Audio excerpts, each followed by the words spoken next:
Thank you all for attending on this incredibly warm early semester evening. This is I now have lost track of like 8th, 9th annual English department beginning of the year faculty poets reading.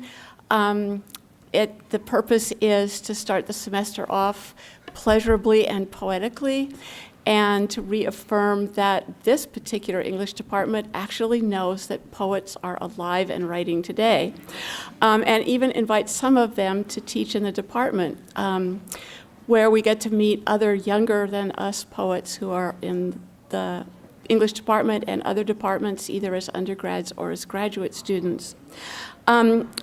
Before I introduce this evening's, the 6 poets who are reading tonight, I wanted just very quickly to introduce Rosa Martinez, who is the assisting me this semester and John Shoptaw next semester in coordinating, curating, and hosting the Holloway poetry readings. And very quickly, I'm going to tell you the lineup, which is very busy this semester. In 2 weeks, on September 16th, Matthew Zapruder, who is this year's Holloway Poet in Residence, will be reading, and he's also going to read Last Tonight, so you'll get the trailer. On September 30th, a Holloway poetry reading mixed blood event co-hosted by those 2 English department entities will bring Harriet Mullen to campus. On October 19th, Rachel Zolf, a Canadian poet who's currently living in New York, will be here. Some of you who took my grad course a couple years ago will know her work because it was on the syllabus. On November 4th, Kenneth Irby will be here reading. On November 19th, there will be, which is a Friday, there will be a special event not related to the Holloway series, celebrating the publication by Stanford University Press of the 4-volume complete poetry of Larry Eigner. And the volumes are, like 8.5 by 11, and they're about that thick. And there's thousands of poems in them. And a kind of all-star cast will be here to read from. Larry Eigner passed away some years ago. His brother will be here. Rebecca Gatos from the English department, graduate student Michael Davidson, Robert Haas, Kit Robinson, Hillary Gravendike, who now teaches at Pomona but did her PhD here and finished a few years ago, and some others will be here.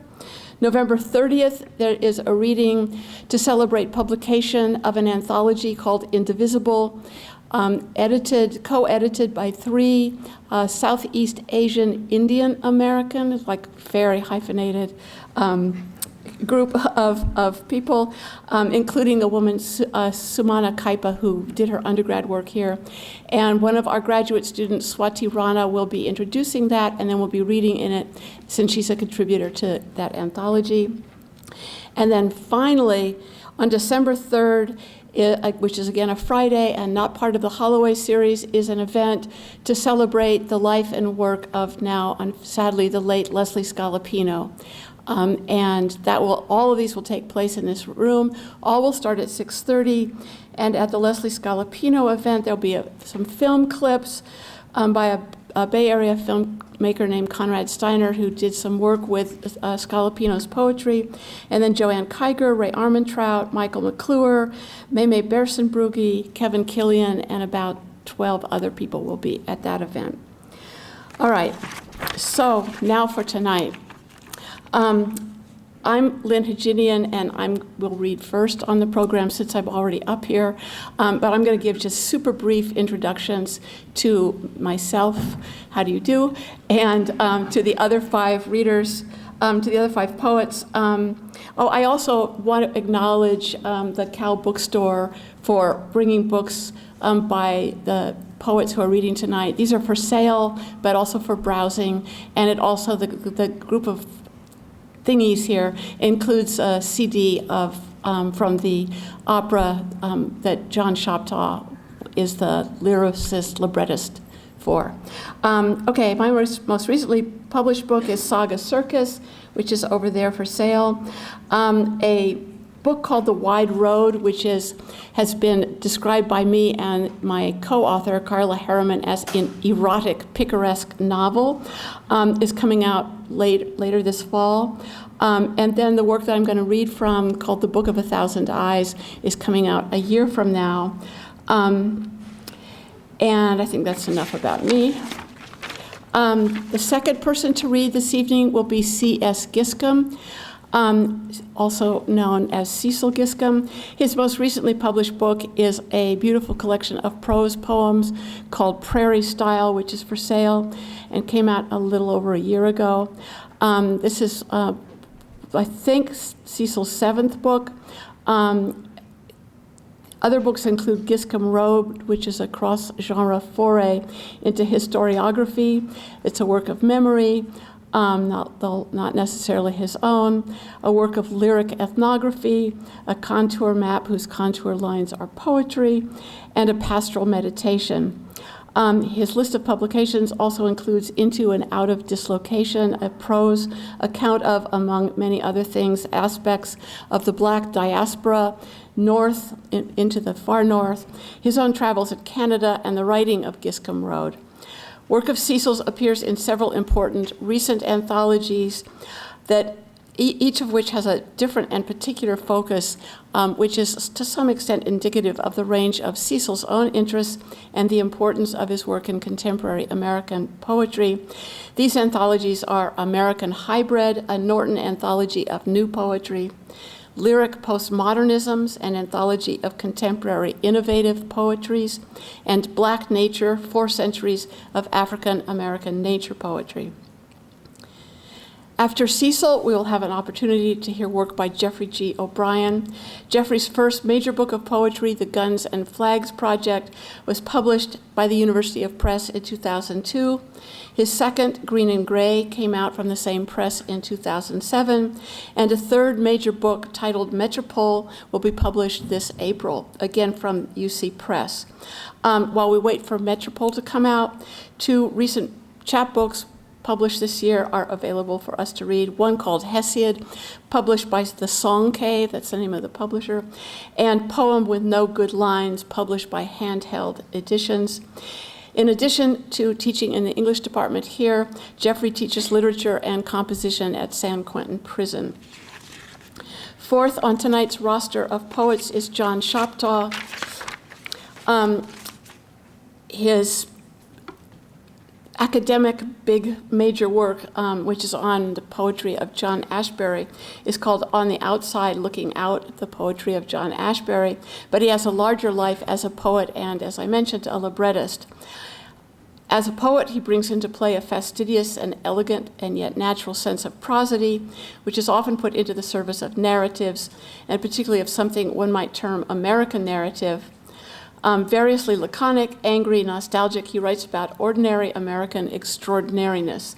His most recent major publication is not a book, however, but the opera about Abraham Lincoln's last night at the Ford Theater, as told by various of the actors and audience members at that performance. Titled Our American Cousin, with music by Eric Sawyer, it received its premiere in 2008 in a full-stage production by the Boston Modern Orchestra Project. And a CD of that work is here. Next to read will be Robert Hass. Bob's most recent book of poetry, published within the last few months, is a volume of new and selected poems with a beautiful title and beautiful cover of The Apple Trees at Alima. His previous book, Time and Materials, won both the 2007 National Book Award and the 2008 Pulitzer Prize. Bob is a principal translator into English of the poetry of Czeslaw Miłosz and has edited and variously authored a number of volumes of poetry and translation, including The Essential Haiku, Poet's Choice, The Best American Poetry 2001, and 20th Century Pleasures, Prose on Poetry. He has given much of his time to promoting poetry in public places. One example of which can be found in downtown Berkeley on Addison Street between Shattuck and Martin Luther King, where there's something called the Poets Walk, which is poems by poets associated with Berkeley, either intimately or vicariously on brass plaques set into the sidewalk. Bob served as Poet Laureate of the United States from 1995 to 1997. Poet Laureates can be decorative and functionarial rather than important in any poetic sense. But unlike those who are like that, Bob has put enormous creative and emotional energy into demonstrating to the American public who had never really thought about poetry that it was alive and vibrant and important and exciting. In his role here, everyone who's worked with him knows how careful and assiduous he is in paying attention to poetry of enormously wide variety. And he did that as Poet Laureate, too. And then finally, as tonight's headliner, insofar as whoever comes last is the headliner, we have Matthew Zapruder, who is, as I said a minute ago, this year's Holloway poet. He's in residence in the English department for this fall semester, teaching an undergraduate poetry class and hoping that a variety of UC Berkeley poets, undergrad and grad, will visit his office hours or otherwise arrange to meet him. Matthew's third major collection, Come On All You Ghosts, was published this year by Copper Canyon Press, which also brought out an earlier book of his titled The Pajamaist, which won the 2007 William Carlos Williams Award from the Poetry Society of America, and was chosen by Library Journal as one of the top 10 poetry volumes of 2006. His first book, American Linden, which came out in 2002, also won a prize. His poems have appeared, and I mentioned this, we've all had published poems in magazines, but Matthew has such an interesting variety of places that his work has appeared. The Boston Review, Fence, Bomb, which is made largely a New York-based art magazine, McSweeney's, The New Republic, The New Yorker, and the Paris Review. In 2007, he was a Lannan Fellow in Marfa, Texas, and his work has appeared in German and Slovenian language translations, and the publisher Luxbook, is it Lux or Lux? You don't know either, is publishing a German language graphic novel version of his poem, The Pajamaist, which is very curious to see. He is also a musician. He does vocals and is the guitarist for the band The Figments, whose CDs, 12 Bells and Broken Time, you can buy online. They aren't here. All right, the introductions took up way more time than what the rest of what I'm going to do. So I'm going to read from this book, big project that I've been working on for a long time, and just read a little bit of it. And I think I won't even spend time explaining it. But when I turn the page, there's a new work.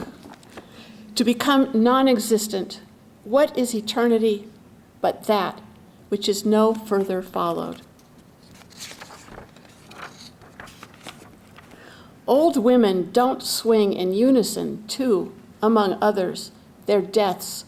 What loves, sitting quite, always quite, in a toy box, they strike for the dance against its walls, brightness of earth, a patter over the boards of glass accident, pace slow in the large room, there.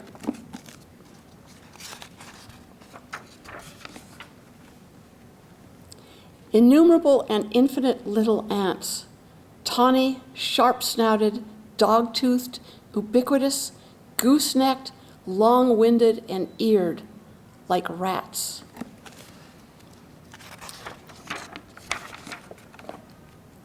Visibility has made waking good. Now an animal pleasure prevails. It measures the kind of time and space one thinks one has a right to. It complicates the 10,000 things that come from the ego. Shadows spread across the empty wall, signs of a false absence. Our disoriented perception goes where it goes. It sees a grove of trees that we associate with shows of kindness, signs of real riverbanks. But doesn't visibility block our view? And who did I think I'd signal and supplicate? For roads into the other worlds, I can't depend on mirrors. Waking implicates me in all that's here.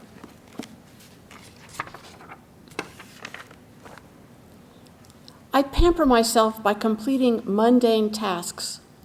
I pose before the judge or the editor, but dogs leap out, and I am immediately apologetic and willing to pay even more than the thing is worth.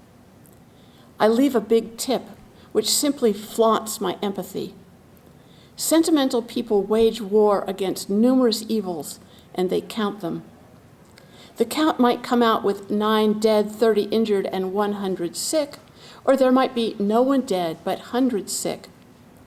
People everywhere slip away, leaving others behind who are ironic or militant. My empathies are banal. They are derivative and inconsequential. Their incongruity is itself an account, and as such it might serve as an accomplishment. But it exaggerates. I exaggerate. I see things every way without being sure just how bad things really are. The dark is high when the clouds have blown, so the darkness can descend. There's darkness, then accomplishing. Dark descends without abstention. It's really then.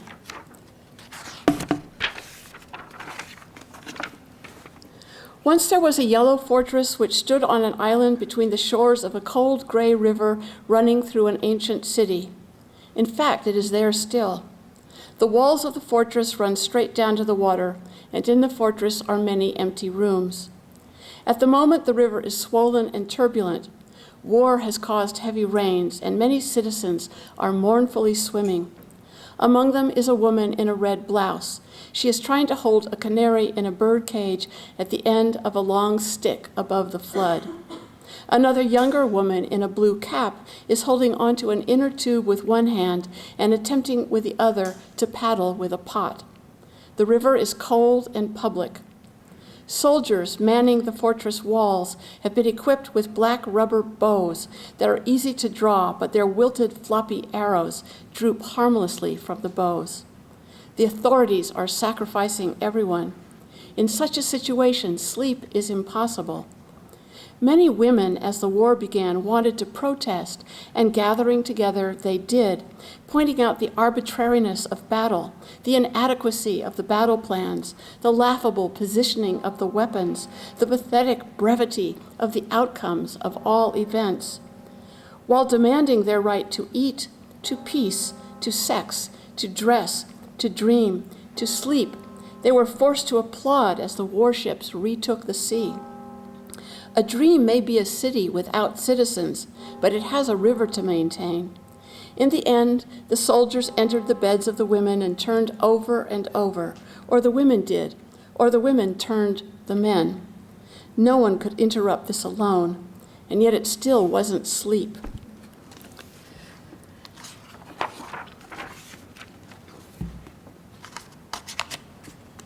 And then one last one. When we want something, we have to reckon with probabilities watching, for repetitions observing, rocks causing ripples in the stream of consciousness occurring over sand, and submerged things in the shallows, where our best hope of finding what we want lies, to tell the truth, where we care the least. Hear world, see whirl, while saying who we are, hardly worth mentioning. Say, Chicken Licken seizes power, if not legally, then at least to the degree that her fear obliges her friends. Passer-by, are they pleased by it? Farmer, are they doing all their tasks as required? Turkey-lurkey, run, Goosey-Lucy, or Lucy. Froggy-boggy, are you sad? Don't be sad. Why are you sad? Toady-roady, jump, Snaky-shaky. Sluggy-Wuggy keeps her cool between the long leaves of the irises growing along the edge of the path. Gecko-Flecko, with ready tongue, basks in warm gray sand, listening for bugs. Suddenly, as an incoming missile explodes, the gray horse Shadow, the brown horse Duke, the black horse Prince, and the sorrel horse Rondo, in terror, stampede blindly, "Run, bunny bunny," shouts Piggy Jiggy. "Run, sheepy sleepy," weeps Goaty Throaty. Because sorrow and anger are very much the same as animals when we are misled at a frantic pace into a completely implausible stretch of time. Thank you.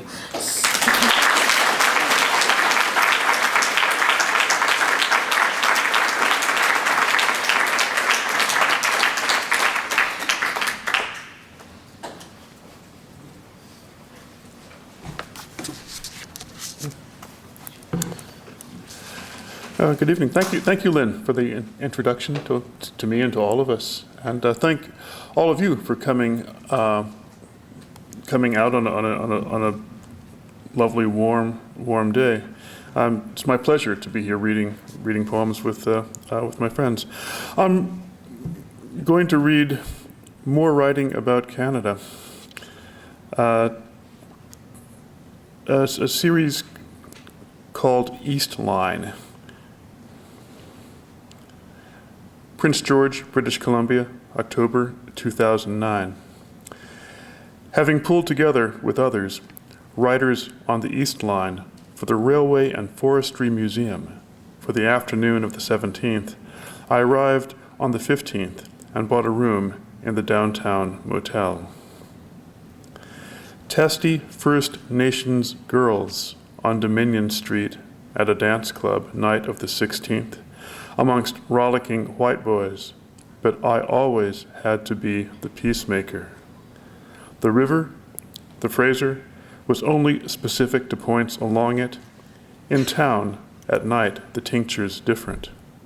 Or thought to step between the points, but not like a peacemaker. I'd walked up Dominion to the Canadian National Yard, late in the evening, the 15th, at loose ends. I liked trains, had worked in the margins of the industry. You work with other people, do the job, and go home. Nothing moving. The east-west train overnights here, but not every night. It had been called the Skeena until that year. Now it's the Jasper Prince Rupert train. It had had a sleeping car until 2003, had not laid over anywhere, had been part of the commitment to the isolated and the remote. My memory, I've realized, makes me powerful. You can step around obstacles as though you were dancing, or step along, say, beside the action. The river is the river, the pulp road. Nothing seems far away when you speak of it. C.S. Giscombe, Kyle Cush, Barry McKinnon, Trell Morrow, Kent Sedgwick, and Marilyn Wheeler will talk about the railway and sawmill communities along the Canadian National Line east of Prince George, and read from their works. Went out on the 18th with panelists, with people from the museum, to look at the East Line itself from Willow River to Sinclair Mills. Sunday morning. Went out 16, the Yellowhead to Upper Fraser Road, a mixed group. Went out to see the property, as people say, meaning the railroad.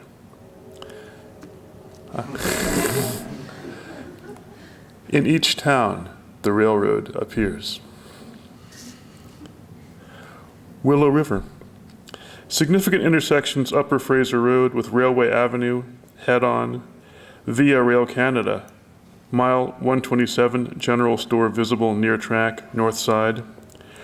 Railway Avenue parallels the railroad west of the intersection. East of the T, Railway Avenue's Upper Fraser Road. The Willow River itself is a thin stream in comparison to the Fraser, which it joins north of town. Town, Willow River, was incoherent to me. In a joke, a speaker likened his lover to the highway between Dallas and Fort Worth. No curves. Some water gave its name and shape to the enterprise. There are pauses in any story, I thought. From a distance, wide usually seems perfect, means perfect. That's perfect. I'd wondered where one stands to catch the train. At the crossing on Upper Fraser, they told me at the store. You call CN in Prince George beforehand, and they stop the train for you. The Willow River Rises has its origin in Jack of Clubs Lake in artsy-fartsy Wells, British Columbia, near Barkerville, comes through canyons up to where the railroad crosses Upper Fraser Road just at the north end of the highway bridge, then up to where it joins the Fraser. There'd been a trail to the portage, from it to the railhead at Willow River. 20 miles out from PG, you're back in the jungle. Came to the next grade crossing, 2 miles east, found it half fouled by a work train. The last car blocked the westbound lane of Upper Fraser Road. Last car in a line of ballast cars, all marked Herzog. The line bending out of sight further east into the trees. Reballasting. The front end of the train invisible from our point of access or encounter, but above the trees a thin plume of exhaust suggested the location, the unseen diesel, and a distant thrum, vibration in the air more than actual noise. The red highway lights were working. A CN man in an orange vest protected the crossing as well. Giscombe, British Columbia. A train yard at Giscombe. Gondolas, someone in a bobcat loading them with gravel from a small mountain of gravel. Little else in town but the church, Catholic, in remarkably good condition for being abandoned. Joined, upon my return, the Facebook group against the closure of Giscombe School. Adversary, descriptive, long posts. The loss of a school which represented the rural values of the community. In town, I'd locate myself and pass, or be so fluid as to be able to pass through untouched. I knew or had known women who didn't look like other women. Down on the coast, I'd been different. Having heard, in the downtown, my parents' voices. No mystery, but rather having been half asleep. Musty old downtown. Across Dominion was the Inn of the North, part of Coast Hotels and Resorts. Mergers and acquisition. I remembered it, the property, as the Simon Fraser. Left with Kent and the 2 women from the museum in Kent's Subaru came to Harold Mann Park a mile further on between Giscombe and Newlands, north shore of Egret Lake. Kent said, "In case you ladies need a restroom." "Yes," said Leah. We were moving slowly. Ranji said that Ranji, had fished here. The tracks on the south side of the lake, Upper Fraser Road on the north, we watched a double-stack freight train. On the water, 4 or 5 swans were close to our shore. Double stack is one container atop another. Harold Mann had worked in the logging industry, had later served as regional district director and as regional district board chairman, had been a founding member of the Willow River Farmers Institute.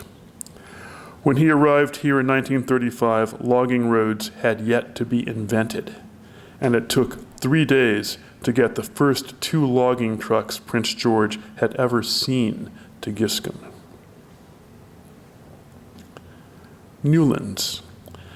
Took pictures of a westbound freight train from where the station had been. Typical power. I recalled a dream in which I was at the base camp for ecological disaster in the far north, not here, but above Churchill. My host, a young woman, used a target pistol to shoot frogs at the rocky marge of the parking lot. The Manitoba government underwrote the camp, BCED, encouraged New Yorkers to drive north to study the situation. I'd been to Churchill on the train. In fact, this was different. Picture the Illinois River north of Peoria, the railway track on its west shore, the track to LaSalle and laughable Peru, Illinois. It was like that.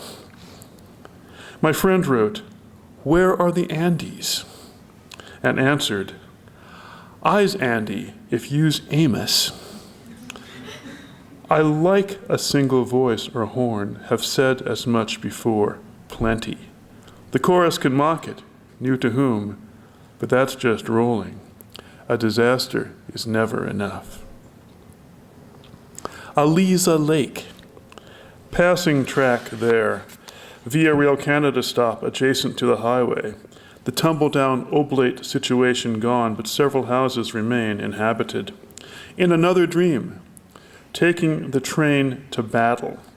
You have to know where it is. It was Aliza Lake because of the oblate mission. A ruin, snow-covered, caved in with snow. I'd know it anywhere. On the train, kissing the woman who was kissing everyone, all so familiar. Startled face, a face I'd seen somewhere in a painting. Maybe. Father Maurice was peppery, Professor Ackreg said in his BC Place Names book. Aliza, she lived nearby. There's a long silent space between this and there.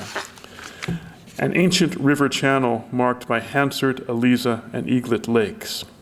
No sooner said than done. In 2009, the station's a signpost. There, it goes. They go. There. Doing the battle in the dream, and then marching home to Greece.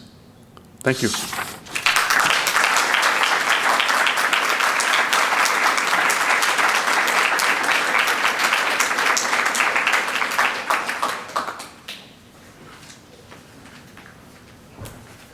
Hi there. It's actually beautiful outside, but now you have to stay. I also want to welcome Matthew, there you are, in his invisible Holloway hat, and thank Rosa and Lynn for their invisible pre-event work. I'm going to read an excerpt from a 40-page prose poem that ends my next book, hence the need for radical excerpting. It's in a pretty resolute iambic rhythm despite being prose. And there's one thing, another formal feature that makes it pretty hard to read, although not as hard as the last poem that Lynn read. It has this kind of hinge feature whereby certain words are participant in two syntactic fields at the same time. So like an example is, the sun revolves around the earth revolves around the sun, where earth is both an object and a subject. So every stanza also ends that way with a kind of melting into the next. So I kind of have to rush over and also slow down at the same time, something humans can't do. All right, from Metropole. Surprised rough sketches grew around the pen. She said goodbye while hanging up. No wonder then I tend to think of chains as naked. Steadily polluted, catching sun, a kind of running pride that no one takes the credit for. The rivers on three sides announce these settlers chose their situation well. They took their turns with rhythm, humming unsuccessfully to ward off ice. At night, the crust that forms becomes that night's responsibility. While two make sense as three's divisor, years would leave the conquest, terms, and series gone astray. Doomsday scenario. Things go on as usual. The end of March takes several days detained in separate rooms their stories didn't match. No one's sure if pigeons cock their heads in flight or care which ledge. A platform shakes, collective fear as duffel bag. A song alongside conversation goes French gray at collar, turning purple-green, then turning back. The speed at which a starling lands co-varies with the kind of food. It's after April, weather held no lasting sign. That kind of ritual requires dimming lights until approval channels through the glow. The opposite of May Day is the Saturday from 9 to 9. I'd liken it to living in a railroad flat together breeds contempt. I knew you'd say both parties were at fault. Out through unrelated conversations, sequels, observation, can't help running off to see them there. The outdoor diners laughing over densities. The foliage becomes toward nightfall sounds seem louder when dissevered from their source, while music springs from failing words. A working theory. Those I don't yet know would love me if they knew what I'd been through. Even sympathy that slowed them down a touch in passing would suffice till office tensions magically resolve. Yet no one dances sober anymore, unless insane or gathering around the ice flow's edge. Excitedly they jostle till the first of them falls in a beat, the rest now safely wondering, if you can read this, then you owe your teachers thanks. I heard a voice begin to do just that, rhyme prose with those across the room in drunkenness, like press assembled on the courthouse steps. You know you're being used, but nonetheless excited, standing there around the hall. Expedience, I think they call it, without end. Being used, a parody, a freer offering, so get thee, hence they do. If I can make it through the end of May, I'll question everything you mentioned now seems right. I didn't know adults could sing. Technologies of starless navigation, joy from out of nothing much, the whereabouts of documents without which entering the country will be difficult. All these remind me of your climbing out of Titan smiles. The child his body hid sang lines that rolled up dollar bills would double back on. I fell asleep, withdrawing. Milieus, disguised, continue on across the dome implied by city lights. Meanwhile, the face stays slashed within unseen professions. Jobs got easier to quit, though often scarred, I'd get another. Soon the period in question, strings of colored lights. Embarrassing, they've hung them up some time to come. I'm saying that in trying to become concise, the year ends awkwardly. They gave each other gift certificates whose thefts concealed a darkness fell to make the room more private. I haven't learned the unmet form the most important group, still time to do so. Yet the writing looks unchanged throughout, betraying little sign of age, disease, or mood in which he could complete the irony. Alone, I worked all night, walled up to you I owe my recent fascination with the details of regimes. They have a unifying look a single day would hardly tolerate. Pink cactus flowers, Pontiac's demise, things the week contained. When done, she'll spend more time with both of us, admit we feel this way. Transliteration of their calls, still not the same as hearing CNN announce returns, then host reporters via hologram, they're gone now. Nothing could prepare the crowd to hear his blend of rhythm and sobriety, nor did they want to stand unmoved. He sat there nodding awful ways one sees pedestrians committing to a path through other bodies opening and closing in the Situation Room.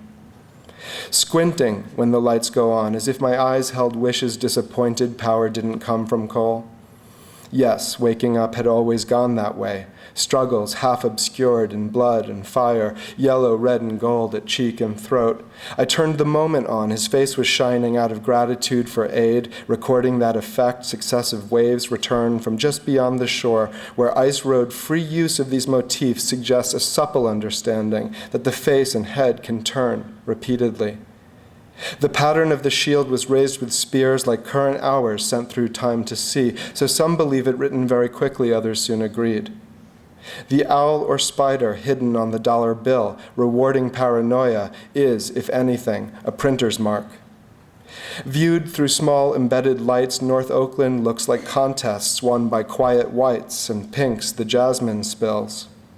No chance of living anywhere but testing grounds of marriage. Say they can't afford to win, the fight continuing allows them new recruits.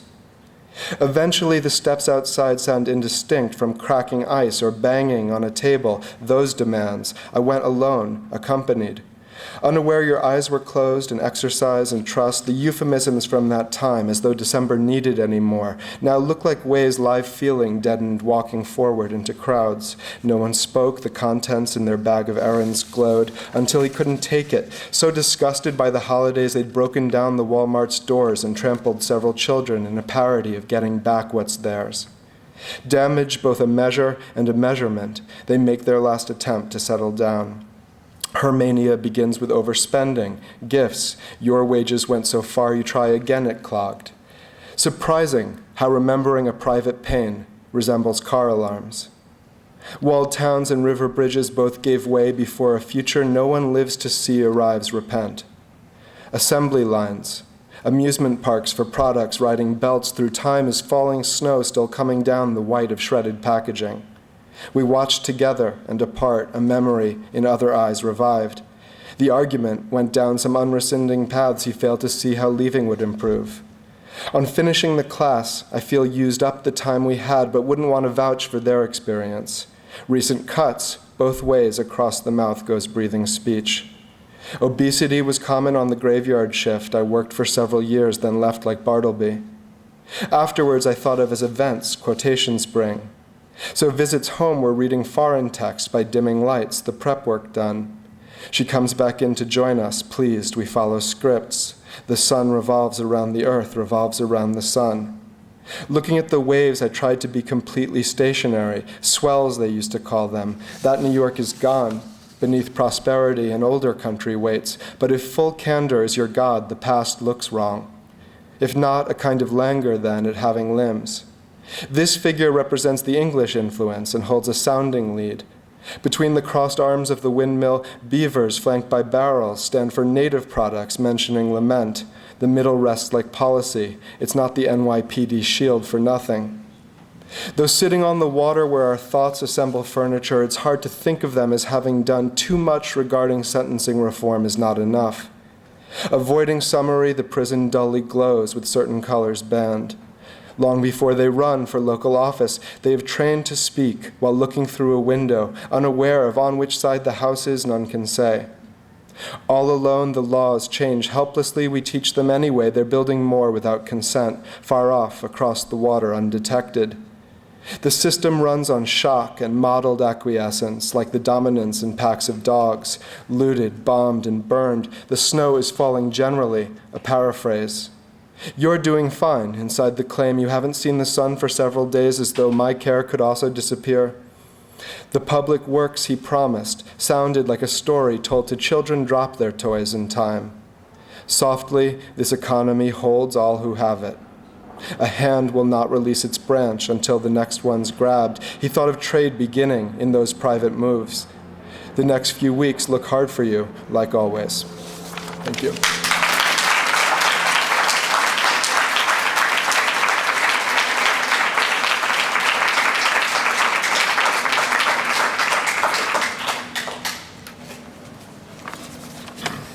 Thank you, Lynn, and thank you, Rosa, and welcome. Welcome. Good to see you, Matthew. I'm not loud enough, but I will be. I'm John Shoptaw, as you know, and this summer I went back to my home and traveled extensively in what we call Swamp East, Missouri, my old friend and I. These poems are the result. They're in a hybrid form I came up with that I call blues haiku, where I took a traditional blues stanza, the AAB tercet, and added a couple of beats to the middle line, giving me 17 beats overall. That's the blues haiku, which I hope you'll be able to hear from my reading. I want to blur from a tupelo stump like a crawfish in an endangered swamp. A purple blur from a tupelo stump. Then that crawfish pinching moss off a cypress knee. So standoffish. Ground fog swirling, smelling fresh as death when the wind disturbs it. Ground fog swelling, ammonia smell, fresh as death. Somebody mopping their kitchen or baking meth. What moving violation, unpaid citation, peccadillo, drove you, bandito, from what Amarillo? What crime against nature? Peccadillo, so far to the north. Oh, nine-banded tire tread. Armadillo. The pileated drummers walk. It was unignorable that was my song. The drummers low walk, walk, walk. It was unignorable. And not the sweet, sweet, sweet prothonotari's warble. Its tassels writhing, rearing up, identically ripe, before a cobra moon. Its tassels writhing, rearing up, identically ripe. The corn drinks in the monotone of an enormous polypipe. Most like a June bug, pointing today out with a splatter on a Honda windshield. Dragonfly, or a June bug, pointing its last day with a splatter. First drop of a downpour, about to pound this flat world flatter.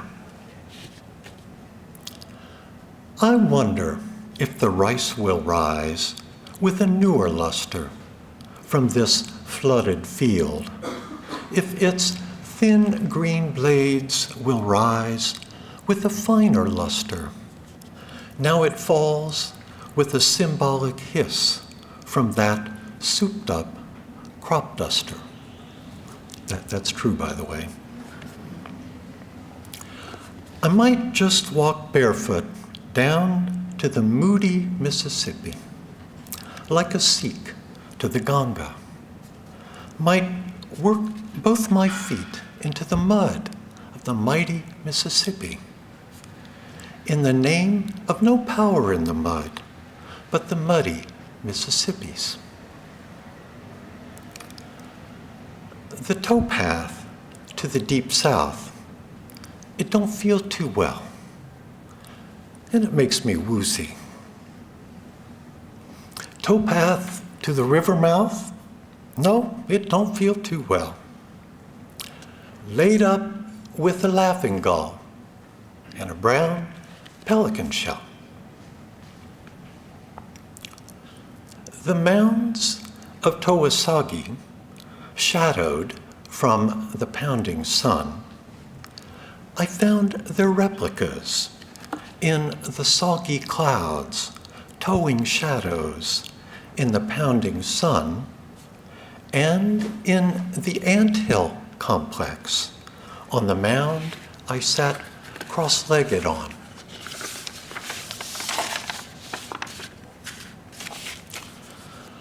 Upon a mounded sand boil stared the witness tree, since before the quake. On the sand boil glared the red oak hanging tree, till a mercy bolt cut it down out of its misery. That lopsided frame house where my mother was born, I would pull it on down. That lopsided house frame where my mom was born, but it'd only be back up early the following morn.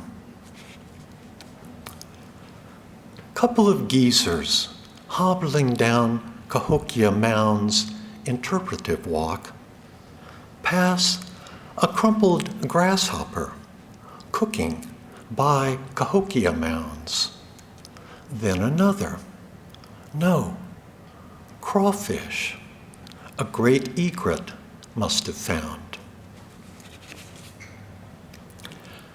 Down an imitative river road, in the warbler-inflected breeze. Anything else? The old channel's tree line in the warbler-inflected breeze. Lemon, lemon, lemon. Catfish and hush puppies. A shallow bullfrog, before the oriole had entirely finished. Then, from a deeper bullfrog, as if for the oriole or the frogs in the shallows, began that night's tutorial. Gone mud. My compatriots' pickup flies 2 big flags on Decoration Day.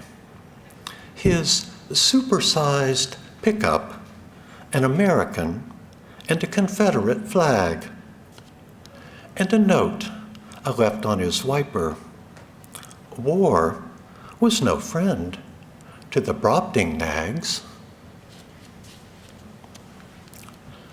The company took the mill train. They even took her track, the Cairo in Fulton. Took off with the mill train, trailing her sweet pea vine track. Flounce as they will by the roadbed, the mimosas won't bring her back.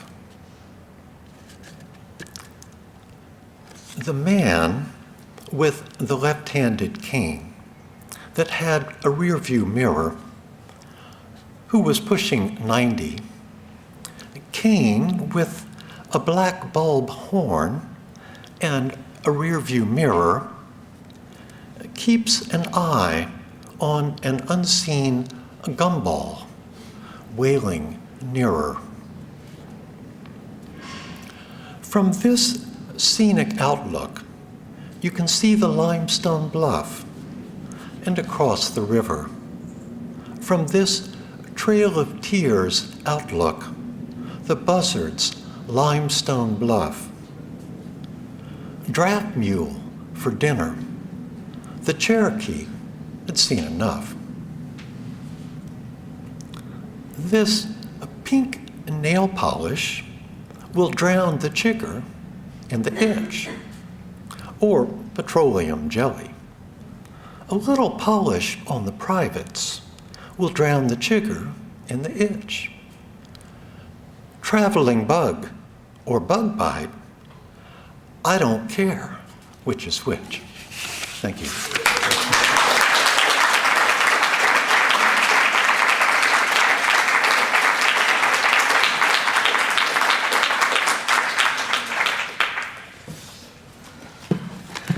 So it's a pleasure to read with my colleagues and to be with you guys tonight. I wanted to mention the camera over here.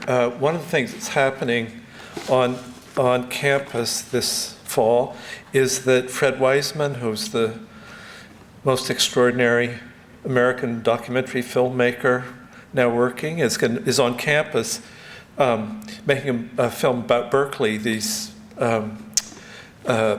during this next few weeks, and his crew is partly here. I didn't do much new writing in the summer because I was doing obligatory prose. And almost one of the things that I did do was I got an invitation from an Irish guy who was wanted to put together a completely new set of collections of the body of Anglo-Saxon poetry by contemporary poets. And he asked me if I wanted to do something. And I picked what I thought was the last poem in Anglo-Saxon, just because I thought it would be cool at least to have the last position, since the good poems had already been taken when I was in. And I thought that poem was The Battle at Brennanburgh. And it turns out not to be the last poem, but I had said I would do it, and I got out my Anglo-Saxon books from college and discovered it was this incredibly violent poem, and that it was a poem that Tennyson translated the same year that he wrote The Charge of the Light Brigade. Half a league, half a league, half a league, onward into the valley of death rode the 600.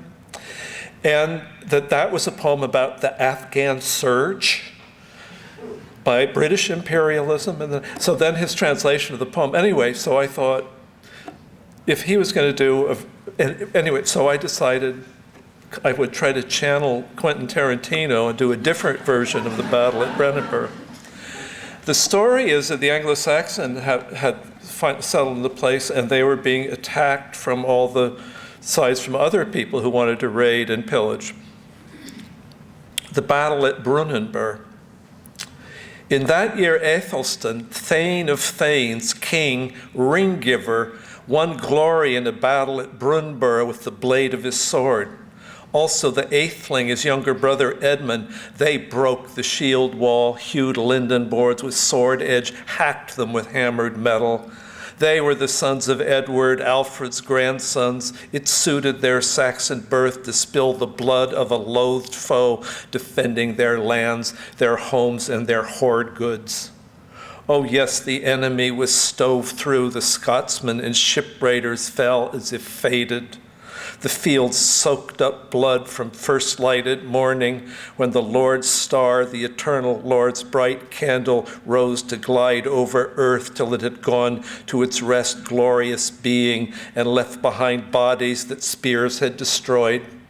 Bodies of Norsemen sprawled on their scutcheons, and the Scotsmen as well, exhausted and war-gorged. The men of Wessex harried them hard while the light lasted, herded in troops the fugitives fleeing before them, and slashed at them swordly with swords ground sharp. Nor did the Mercians refuse hard handplay to any of the foe who turned to face them from among the warriors who had followed Anlaf over the sea surge, crouched in the ship's breast to seek out the land they were fated to die in. 5 lay dead on the field of battle, young kings the sword put to sleep, and another 7 of Anlaf's earls, and an untold number of shipmen and Scots. And they sent fleeing the Norseman's chief. Need drove him to the ship's prow with what remained of his people. They pushed him out on the tide, took the king out on the fallow flood tide, and that saved his life. Constantinus, in the same way, fled the fighting, that crafty old man home to his north country. That hoary soldier had nothing to sing of. The clash of weapons had robbed him of kinsmen, of friends who fell at the field of battle, slain in the strife. He had left his own son young to the sword on that slaughtering ground, wounded and maimed. Not much for that gray beard to sing praise of in that sword work, that old fraud. Nor for Anlaf either, with his army lost, no reason to laugh that they were the better in deeds of war, in collision of banners on the battlefield, in the spear thrust, the meeting of men, trading of blows, when in that blood test they challenged the offspring of Edward. So the Northmen departed in their nailed ships, sad leavings of spears, shamed in their spirits. They sailed from Dingismere over deep waters, seeking Dublin Bay again in Ireland. In the same way, the brothers, both together, the king and the prince, sought out their kin in the West Saxon lands. Wild with their winnings, they left behind a scattering of corpses for the dark ones, for the black raven with his horned beak, and for the dusky eagle with its white back, for that greedy war hawk, a carrion feast, and for the wild gray beast, the wolf in the woods. There was never more killing on this island. Never before so many cut down by the sword's edge. Never so many bodies, the old books say, the wise old rememberers, not since Angles and Saxons came from the east over the brimming sea, looking for Britain, and bold men, war men, smiths eager for glory, smashed the Welshmen and battened on this piece of earth. The Battle of Brunanburh by the Anglo-Saxons.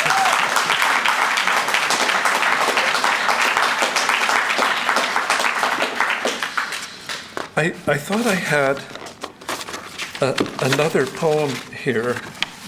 I don't. So next October or next September, they're right after this, the last poems in the Anglo-Saxon record, and the first ones, Anglo-Saxons really had a kind of old German language, you know, and then the French Vikings came over, the Norsemen, and mixed up their French with that German language and invented our English. And the last of those poems are about the killing of the 2 sons of the victors here, both of whom were taken out by their rivals, had all of their entourage tortured and killed, and then they were blinded and sent into monasteries. And the last 2 poems are the stories of that playing out of violence. Tennyson, of course, turns it into a poem of the triumph of Anglo-Saxon race. So I thought an interesting contrast to this would be a poem called Winged in Acid Dark that I wrote after reading a journal of a woman who survived the 8 weeks of after the fall of Berlin, when the Russian army was turned loose and basically raped systematically every woman, child, and grandmother in the city of Berlin multiple times. This particular woman got sick of it and went out and got herself an officer. And she kept a journal the whole time of the way people behaved. And one of the things it makes clear is something we know, that violence against women is not an accident of war. It's at the very core of war. Winged in acid dark. Reading through the night, and this morning, a sentence with dappled shadow in it. Something not sayable, spurting from the morning silence, secret as a thrush. The other man, the officer, who brought onions and wine and sacks of flour, the major with the swollen knee, wanted intelligent conversation afterward. Having no choice, she provided that too. Potsdamer Platz, May 1945. When the first one was through with her, he pried her mouth open. Basho told Rensetsu to avoid sensational materials in poetry. If the horror of the world were the truth of the world, he said, there would be no one to say it, and no one to say it to. I think he recommended describing the slightly frenzied swarming of insects near a waterfall. Pried her mouth open and spit in it. We pass these things on, probably because we are what we can imagine. Something not sayable in the morning silence. The mind hungering after likenesses, tender sky, it wants to say. Curves the swallows trace in air. Two other poems with violence as their themes, maybe indirectly. This is from a series of poems based on stories Berkeley students tell me. And this one is called How Eldie Got Her Name.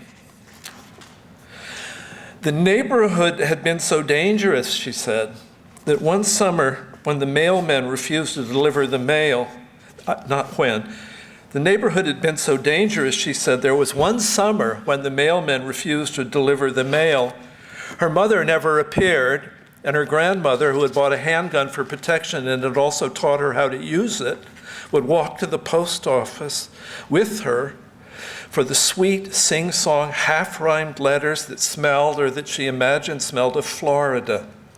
She had, when she was 10, shot an intruder climbing in the window.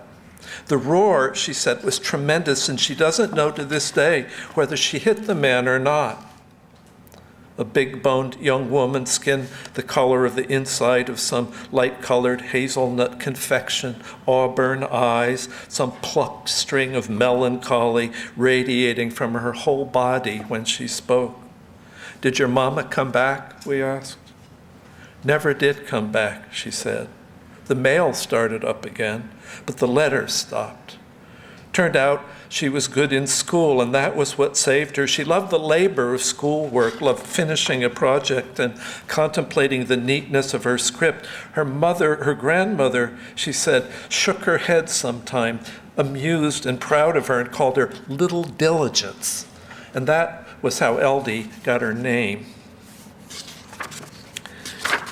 And because of the egret and the crawfish in John's poem, here's a finish with a poem called Snowy Egret. This actually starts from another thing that's a meditation on narrative that goes like this. Two jokes walk into a bar. A cage went in search of a bird. Three rabbis walk into a penguin. A boy walks out in the morning with a gun. Snowy egret. A boy walks out in the morning with a gun. Bright air, the smell of grass and leaves and reeds around the pond, October smells. A scent of apples from the orchard in the air, a smell of ducks. 2 cinnamon teal, he thinks they are teal, the ones he'd seen the night before as the pond darkened, and he thought that the dark was coming earlier. He is of an age when the thought of winter is a sexual thought. The having thoughts of one's own is sexual. The 2 ducks muttering and gliding toward the deeper reeds away from him, as if distance were a natural courtesy, was sexual, which is to say a mystery, an ache inside his belly and his chest that rhymed somehow with the largeness of the night, the stars conjuring themselves from nothing but the dark, as if to say, it's not as if they weren't there all along just where they were.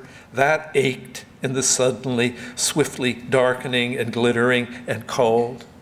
He's of an age when the thought of thinking is at night a sexual thought. This morning, in the crystal of the air, dew and the sunlight that the dew has caught on the grass blades sparkling at his feet, he stalks the pond.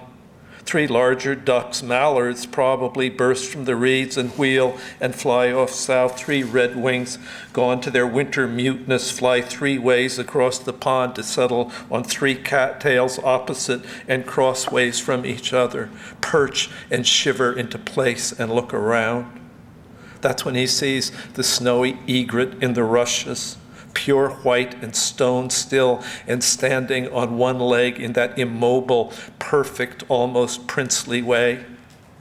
He'd seen it often in the summer, often in the morning, and sometimes at dusk, hunting the reeds under the sumac shadows on the far bank. He'd watched the slow, wide fanning of its wings, taking off and landing, the almost inconceivably slow way it raised one leg and then another when it was stalking, the quick cocking of its head at sudden movements in the water, and the swift darting sureness when it stabbed the water for a stickleback or frog. Once he'd seen it head up, swallowing a gopher, its throat bulging, a bit of tail and a trickle of blood just visible below the black beak. Now it was still and white in the brightness of the morning in the reeds. He liked to practice stalking, and he raised the gun to his shoulder and crouched in the wet grass and drew his bead, just playfully at first. Thank you, Matt Zapruder.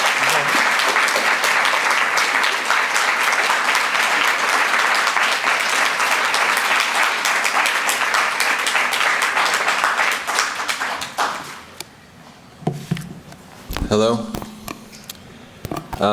That was an incredible reading. The whole thing.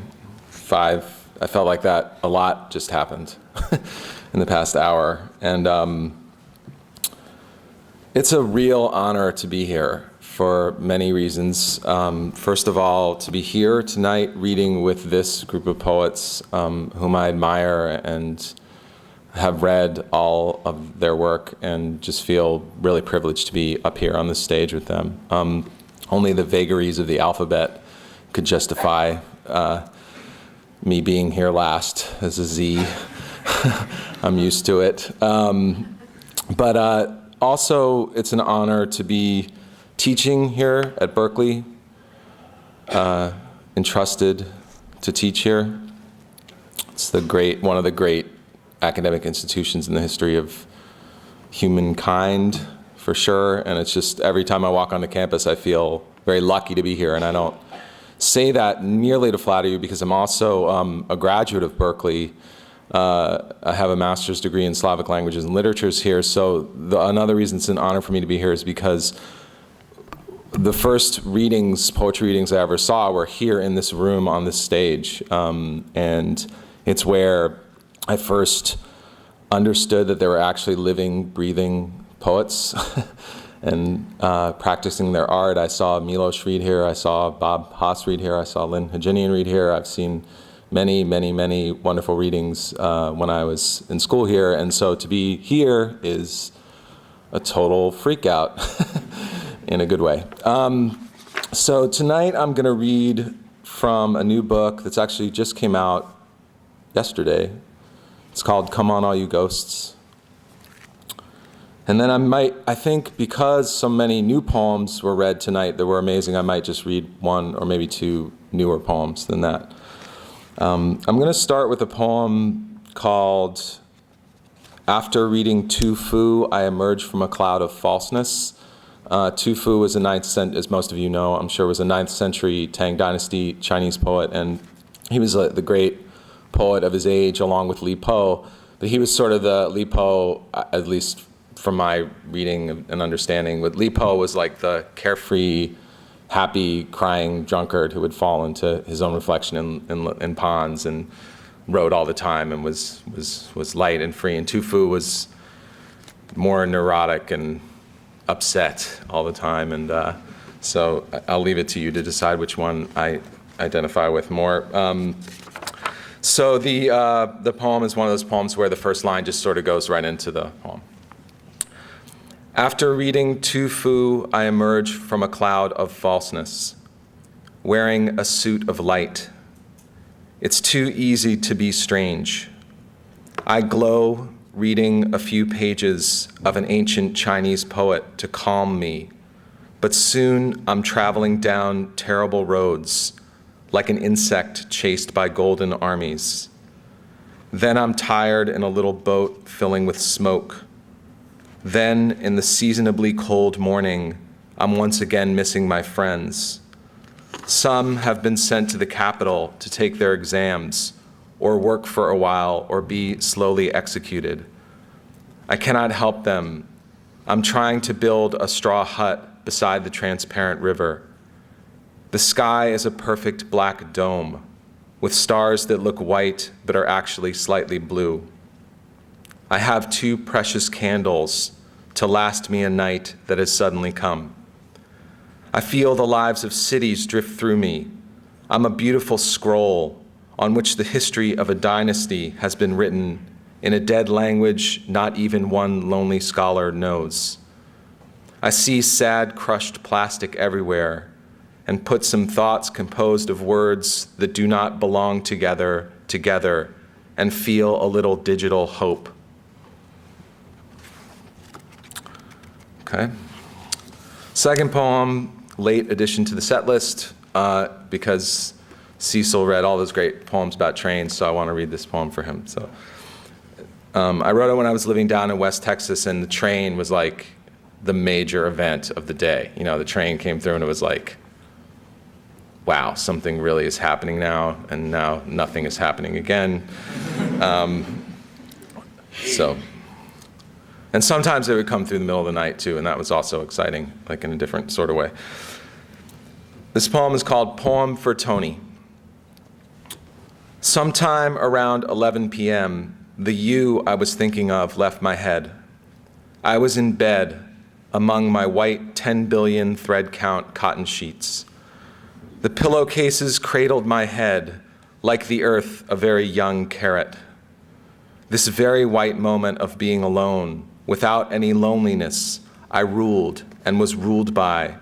Like a benevolent dictator full of human feelings, he manages each day to actualize for the benefit of his people. He feels very protective about their souls. To him, they seem to be either tiny milagros in the form of boots or horses made of pounded flat silver, like the pieces in the homemade board game that glowed the way they did just a little when it was his turn as a child to choose which would represent him, or small blue aspersions cast like the outside part of an innocent candle flame that does not burn your finger if you move it very quickly across. This moment will never return. You were gone.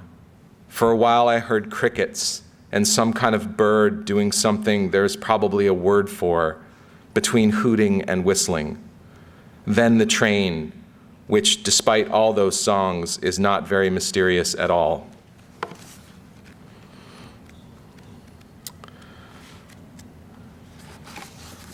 This is night poems, lots of night poems. This poem's called Fortune, and it's like a totally true story. I don't know, is that an excuse or a justification or? Okay. Fortune. I went last night to see a Chinese movie with an old friend who seems to love everything. Equanimity I can only aspire towards like a leaf or a reflection of a tower in a pond. The entire movie took place inside a storm of totally synthesized feelings. A father and son leave the city on a desultory journey out into the countryside for the mystical purpose of dropping a stone into a well. Periodically, they are assaulted for a time, then joined by monks who guard citadels, presumably filled with riches or ancient instructive texts. Each time, just as I started to like a character, he would be assassinated right before my eyes by ninjas or meet some other horrible, unjustified fate. One particularly mild Shaolin monk leaned against a wall and his shoulder fell off and his hair attacked his face. Fortune, said the subtitles, is a giant dragon with flowers in its antlers. A widow in a white dress appeared in the father's dream, then emerged into the actual world and caressed the face of the child. They walked off towards the well. The stone glowed in a close-up. Decades passed. Then the music suddenly stopped, and I found myself holding an empty bag of popcorn I don't remember eating. Goodbye, I said to my friend, but she had already long ago gone off into the future to feed her brand new digital snake a couple of digital crickets. It just occurred to me that that poem also uses the word digital. I promise that is the only time that word appears in the book. I'm personally promising you, Geoffrey, that is the case. Okay, I'm going to read two new poems. First one's called Digital, Digital, Digital, Digital. So I was reading, this is the kind of thing you find out when you're reading from a new book. You're like, oh my God, wow. Okay.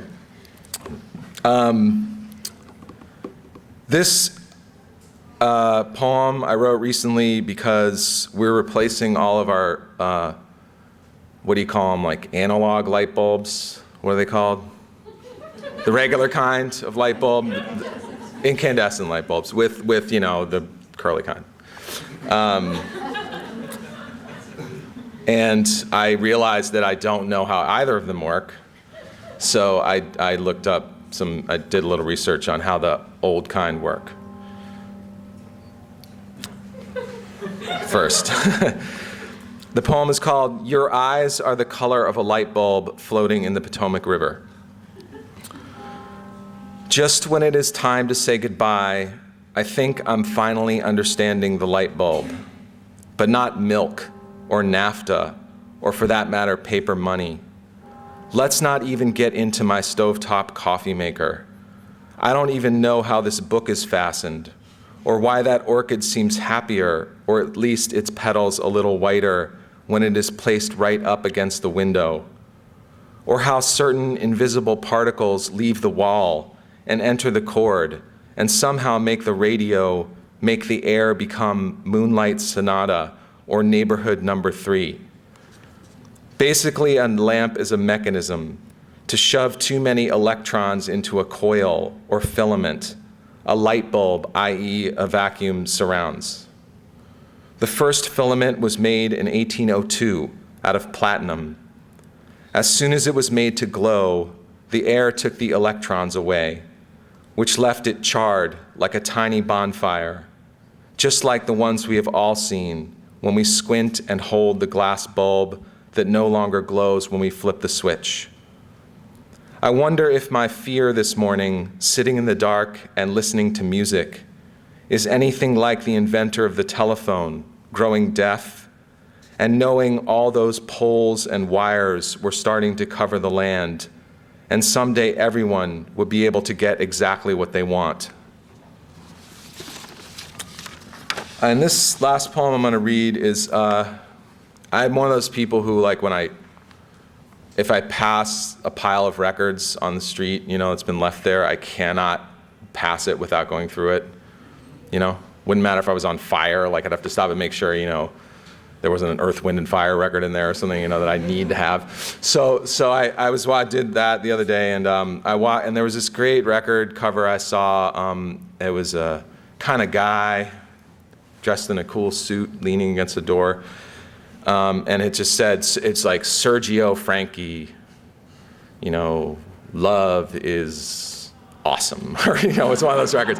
But it's this guy, and so I was like, well, all right, I picked that up, and I looked up Sergio Franchi. Turns out he was like a kind of tenor. I mean, he wasn't one of the most famous tenors, but he was pretty famous. He was on a lot of TV shows. Does anybody know who he is? Yeah, of course, Doug Powell knows who he is, right? But he was really good. So I'm checking him out on YouTube and stuff. He's a really amazing singer. I mean, I found myself getting kind of choked up. And so I had assigned myself that day to write an ode. So this poem is called To Sergio Franchi. And all the information in it is gotten from YouTube. So if you want to follow up, that's where it is. And Franchi is Franchi. To Sergio Franchi. Listening to you sing Stella by starlight, I'm thinking of the hummingbird I actually see almost every morning hovering in the garden. I think it has a green chest, but it moves too fast to really be sure. It seems to particularly love those purple flowers whose names, no matter how many times I am told, I cannot remember. Sergio Franchi, I'm giving in to spending a long, slow hour holding a book closed in my lap and reading about your life. As a youth, you studied both music and engineering. I imagine in those days you were not entirely happy. It makes sense later you would be so fearless, staring into the very hot lights on the stage of the Ed Sullivan Show, with effortless force pushing out the air that made the sound so beautiful and rending, my heart and I for once agree. At that moment, not unlike a laundromat at night, your light is so artificial it truly seems too real. And with a little sweat forming on your very sculptural forehead, it is clear, even you know you could never prepare us for even one long, terrible afternoon. Yesterday I was walking down Stockton, avoiding the many pedestrians, crowded around the Chinese groceries with their marvelous enigmatic produce. I was feeling a little rage and also some happiness when a small gray cat, who might or might not have been lost, came up to me and with his forehead bumped my shin. Great singer, forgive me. Being myself has been a welcome, unconscious chore. Today, when I pass a person on the street, I promise to think, you there, you could be a beautiful singer. I have carried several problems here and would like to leave them, but then who would I be? Thank you.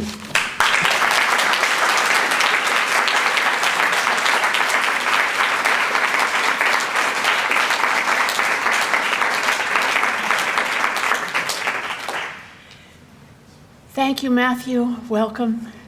Thank you, Cecil, Geoffrey, John, Bob, and thank you all for coming tonight. The Berkeley Poetry Review, affectionately known as BPR, has issues of their latest magazine that you could look at and possibly purchase on this side of the podium. And on this side of the podium, of course, books by and a CD by various poets who have read tonight. And we'll hang out for a little bit in case you want to buy a book and get it signed. And then we'll all depart into the heat. Good night and thanks.